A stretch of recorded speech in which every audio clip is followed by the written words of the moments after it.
Lorsque Joseph Dalton Hooker, le botaniste britannique, fit son voyage dans le Sikkim en 1849, il fut l'un des premiers à découvrir la beauté de cette région montagneuse de l'Inde, le Sikkim. La Suisse de l'Orient, le pays des brumes et du mystère, enveloppé d'un voile léger. Les clairières élyséennes appellent ceux qui cherchent le repos et ces forêts fascinent les aventuriers.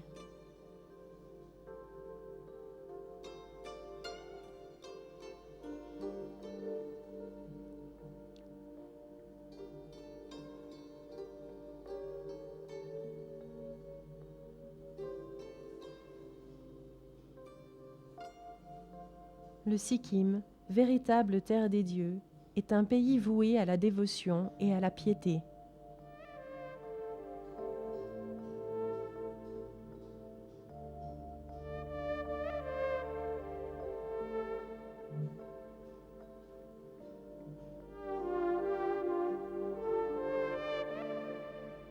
De nombreux drapeaux de prière, appelés tako, flottent dans la brise des montagnes. Celles-ci rapportent aux dieux les désirs et les craintes les plus profondes de ceux qui les vénèrent.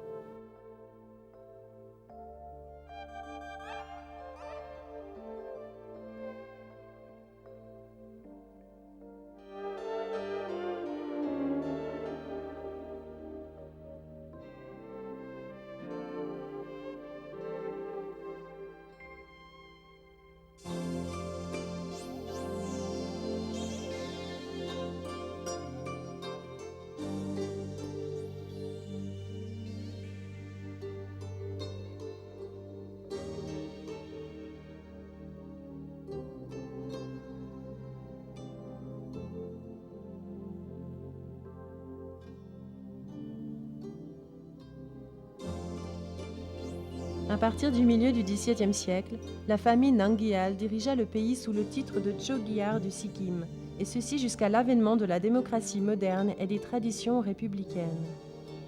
En 1963, le dernier Chogyal, Pagan Tanduk Nangyal, épousa une américaine, laquelle cuisine dans un déploiement de pompe et de grandeur stupéfiant. Le 16 mai 1975, le Sikkim a rejoint ce grand fleuve qu'est la nation en devenant le 22e État de l'Union indienne. Ce petit État montagneux partage ses frontières avec le Népal à l'ouest et avec la Chine au nord et à l'est, tandis que le petit État du Bhoutan le borde au sud-est. Lorsque Miviaram s'installa à Gangtok il y a plus de 350 ans, c'était un minuscule hameau sur la route de la soie. Les visiteurs étaient surtout composés de commerçants tibétains, accompagnés de leurs poneys hirsutes et de leurs yaks laineux.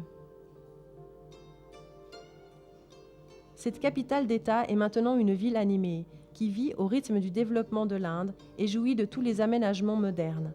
Des clubs, des banques, des salles de cinéma, des hôpitaux et bien sûr des embouteillages.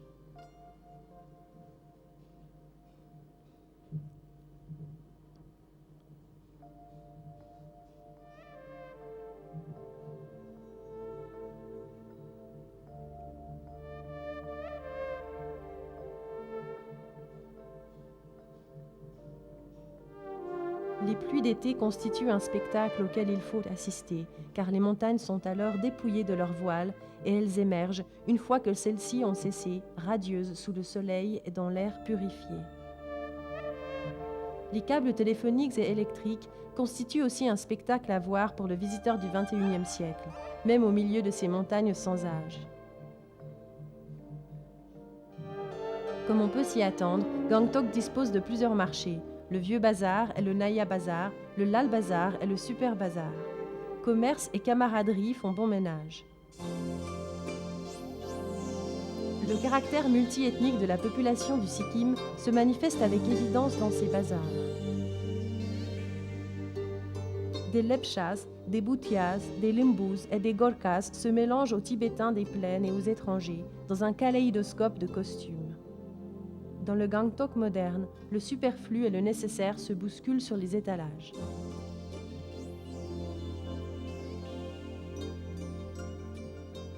La brume, avec sa tonalité mystique, agit comme un arbitre entre le soleil et la pluie.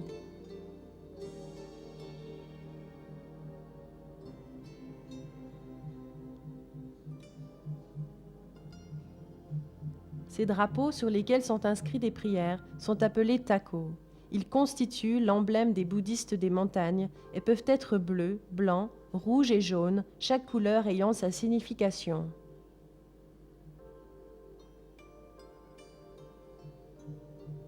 Près de Gangtok, par-delà les eaux du Ranikula, se trouve le célèbre monastère de Rumtek.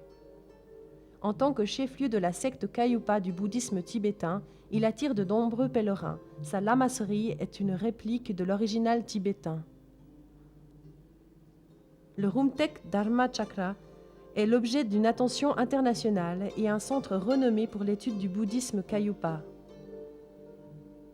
Ces bougies au beurre de yak ne sont pas de simples offrandes. Elles symbolisent la sagesse et la connaissance qui dissipent l'ignorance.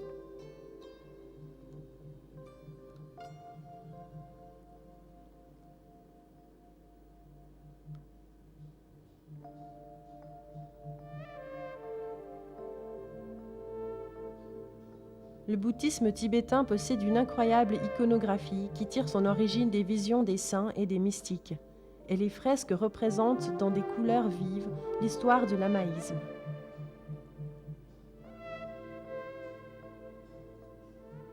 Au Sikkim, comme dans beaucoup de grandes civilisations, la religion est aussi la source des arts et de la culture.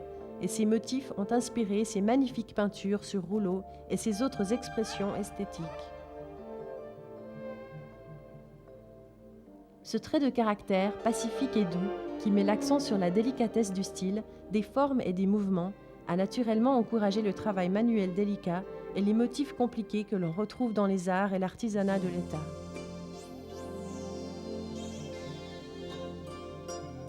La sculpture sur bois atteint des sommets dans la réalisation de masques très colorés. Ceux-ci sont un élément essentiel des danses rituelles du bouddhisme tibétain.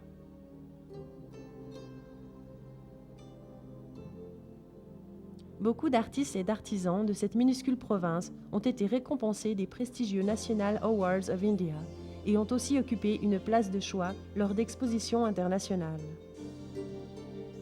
Le travail du métal est un autre domaine d'excellence de ces artisans. Ils y allient dextérité et dévotion religieuse.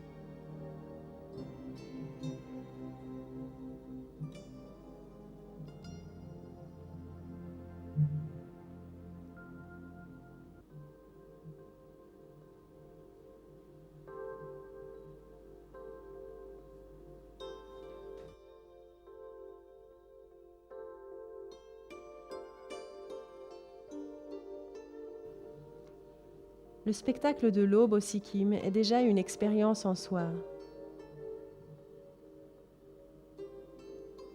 Ceux qui ont eu assez de chance pour apercevoir les premiers rayons de soleil sur le Kanchenjunga, atteindre un paysage paradisiaque de couleur cuivre, se transformer lentement en un bordeaux clair, puis rose, orange et finalement couleur or éclatant, ont tous juré que c'était vraiment un spectacle divin.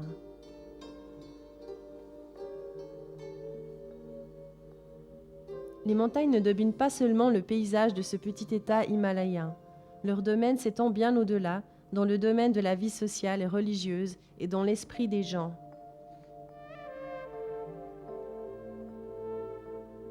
Les chutes d'eau pittoresques sont nombreuses dans la campagne et vont de la cascade au torrent majestueux. Nimayalyong, paradis. C'est ainsi que les Lepchas appellent le Sikkim.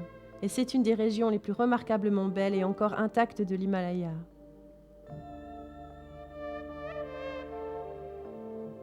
De ces quelques gouttes d'eau naît un petit ruisseau appelé Tapisa. C'est seulement lorsqu'il est rejoint par quelques autres ruisseaux, le Shoal et le Kola, juste au-dessus du Lachin, qu'il atteint son adolescence. Après avoir traversé le Lachung, le Tapisa franchit des gorges et des vallées profondes où il est rejoint par ses sœurs jusqu'à ce que ses grondements tonitruants retentissent à travers tout le pays.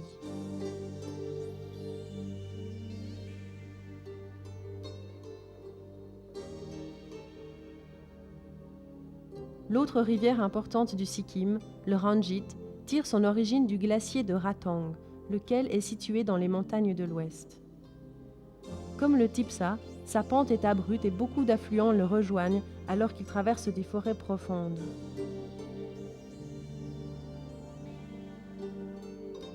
Après Jodhpur, le Ranjit bifurque vers l'est, séparant les avant-monts luxurieux de l'Himalaya des plantations de thé du Bengale occidental.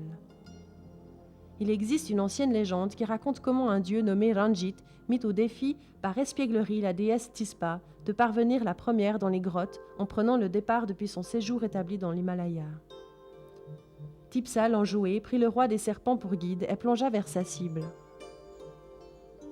Ranjit, de son côté, choisit le frivole roi des oiseaux, lequel se promena au hasard, obligeant Ranjit à se tourner de tous côtés. Au lieu de rendez-vous, Ranjit découvrit que sa chair et tendre l'avait battu et l'attendait. De frustration, Ranjit se gonfla et menaça de déborder et de provoquer une inondation dévastatrice. Tispa l'implora jusqu'à ce que finalement il se calme. Les deux amants s'unirent alors à Melu dans une étreinte divine qui durera à jamais.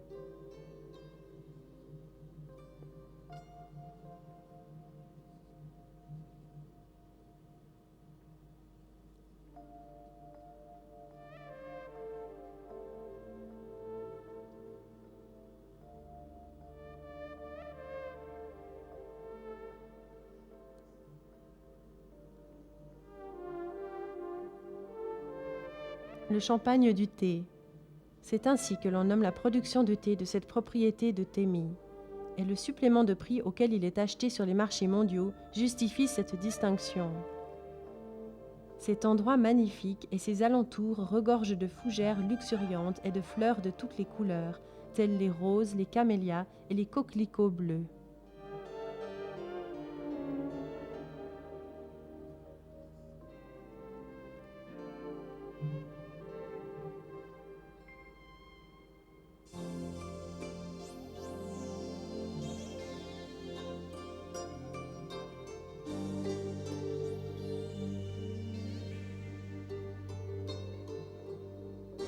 La brume légère avance, embrassement doucement les jeunes bourgeons et les feuilles. C'est cela qui donne au thé du Sikkim son goût si unique et si particulier.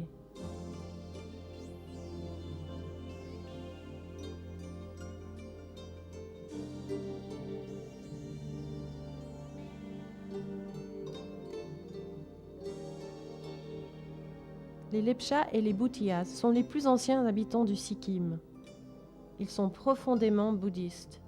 C'est la forme tibétaine du bouddhisme combinée avec le meilleur du Mahayana et du tantrisme qui s'est imposé ici. Les festins et les jeûnes, les fêtes et les danses rituelles constituent les piliers de l'existence au Sikkim. Le monastère de Ralang appartient à la secte Kalipa et a été construit il y a presque 200 ans. Les moines tiennent classe régulière et les jeunes novices doivent mémoriser une vaste ensemble de textes.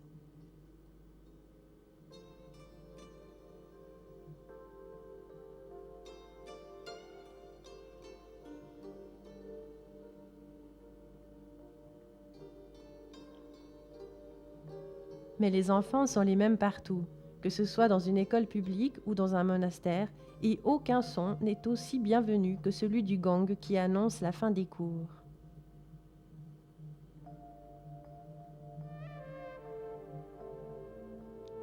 Bien que le Sikkim ait reçu l'enseignement du Bouddha par l'intermédiaire du Tibet au XVIIe siècle, il a exercé sur cet enseignement diverses influences qui ont fini par lui conférer un caractère distinct. Et dans cette région lamaïste, les ordres monastiques sont toujours révérés comme exerçant une activité très honorable.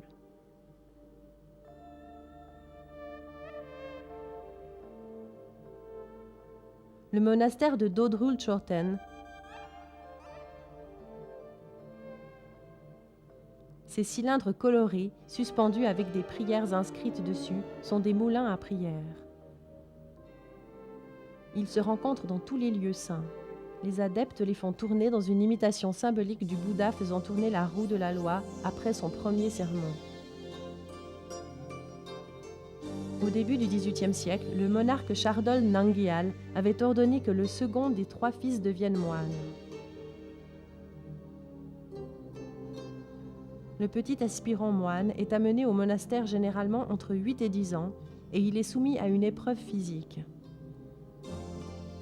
S'il réussit, il est mis sous la responsabilité et la tutelle d'un lama pendant une longue et difficile période de formation, avant d'être admis à entrer dans l'ordre.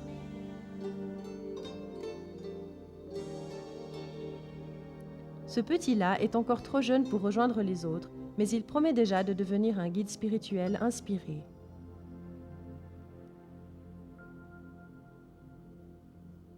Enchâssé dans les montagnes sacrées de l'Himalaya, ce temple hindou consacré à Hanuman est moins élaboré que ses homologues du Népal ou du reste de l'Inde. Mais il attire un grand nombre de disciples tous les jours. Et ils sont plus nombreux encore lors des jours de fête. La fabrication des tapis exige un très haut niveau de compétence et des années de pratique pour se perfectionner.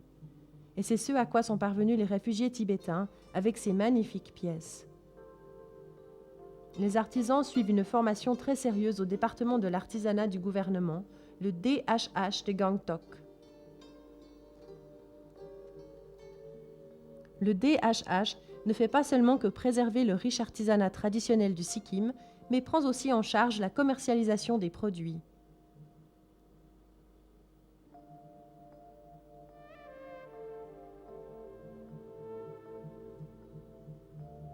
Le centre de développement des fondations artisanales de l'Asie du Sud, situé à Namche, offre des formations destinées à l'enseignement de nouvelles techniques et de nouveaux motifs.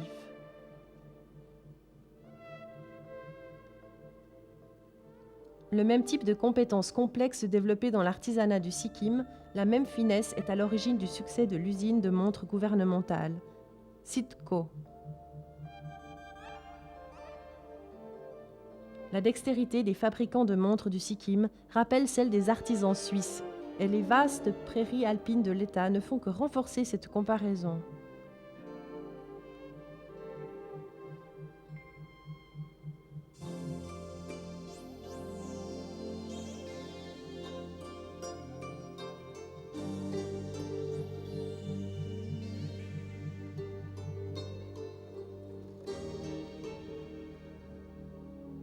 Pendant la période coloniale, le Sikkim s'est ouvert à des immigrants venus du Népal voisin et de l'Inde s'y sont installés, les plus nombreux étant les Népalais.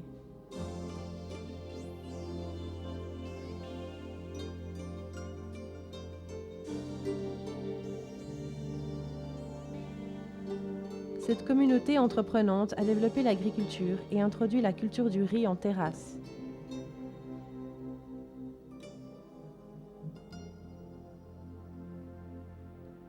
Alors que la récolte croît et mûrit, le paysage fait de même jusqu'à la récolte dorée. Tout simplement fascinant.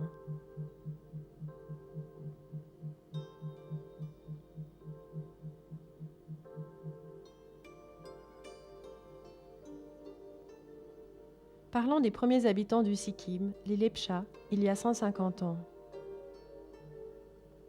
Le rapport étroit des Lepchas avec la nature a fait d'eux des naturalistes, des amoureux des fleurs et des gens quelque peu philosophes.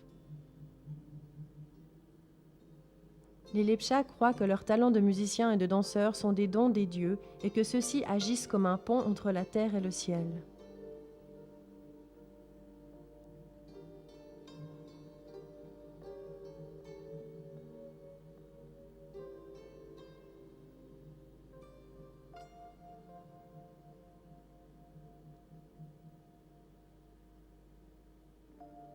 Ces 9 pierres ont été élevées à Kavi, il y a 4 siècles, pour marquer la première alliance entre les Lepchas et les Bhutias, les dieux étant témoins.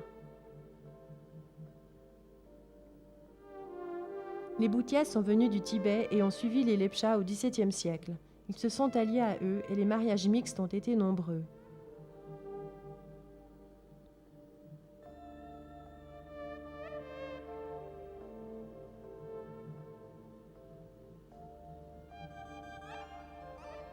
Les Bhutias ont apporté au Sikkim le bouddhisme tibétain ainsi que leur institution monarchique.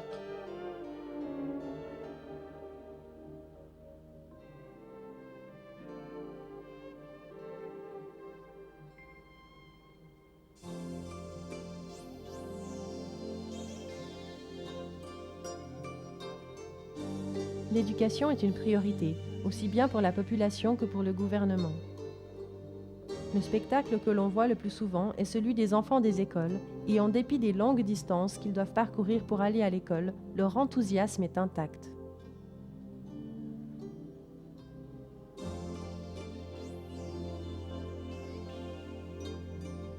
La piété n'est pas seulement confinée dans les monastères et les temples, elle est présente partout chez ces gens craignant Dieu.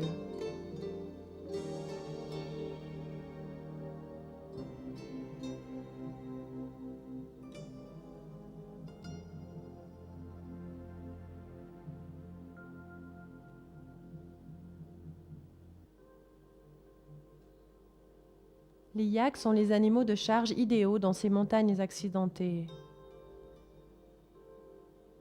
Les montagnes sont truffées de grottes et garnies de lacs, et quelques-unes de celles-là sont des demeures de saints.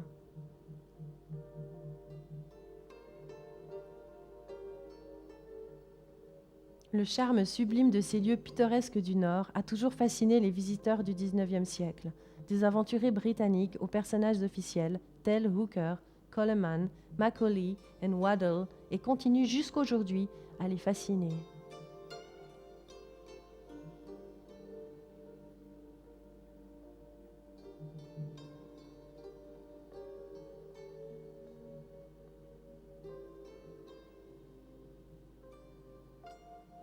Le Nord demeure une terre de mystère et ses charmes attirent un grand nombre de marcheurs et de touristes en tout genre.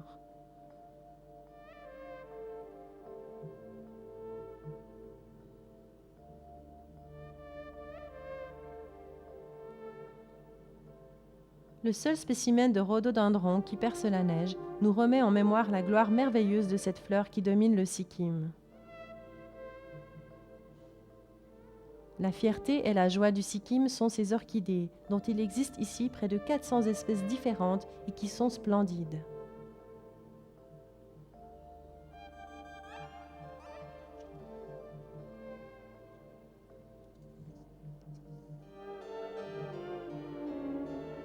Le Kanchenjunga, qui atteint fièrement 8586 mètres, n'est pas seulement le pic le plus élevé de l'État, il est aussi la divinité gardienne du Sikkim. Cette étendue miroitante est constituée de 5 pics, parmi lesquels le Jandun, le Pandin et le Kabru.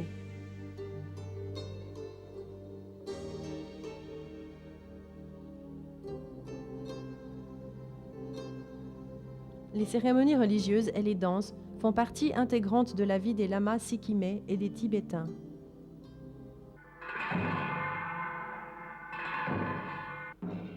Grâce à ces rituels, ils transmettent aux masses l'essence de l'enseignement des textes saints qu'ils trouveraient autrement difficiles à comprendre. Une seule fête peut exiger l'exécution de plusieurs danses, celle-ci met en scène la victoire ultime du bien sur le mal.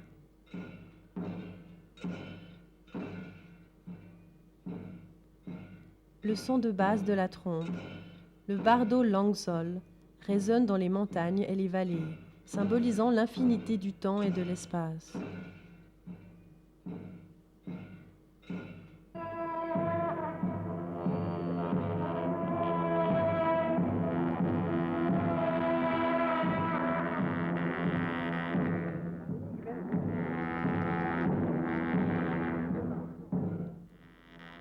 Les danses commencent avec les groupes jouant leur unique accord qui ressemble souvent à un mélange de sons dans lequel l'oreille entraînée peut déchiffrer la mélodie.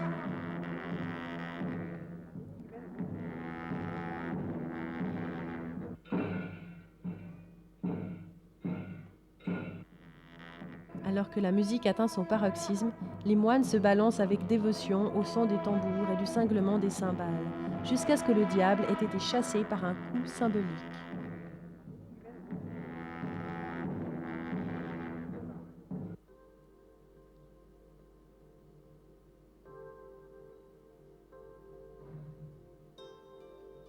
La vie dans ces montagnes, pour un homme ou une bête, ou même une araignée, est toujours un combat, en dépit des bienfaits que la nature a répandus sur ce beau pays.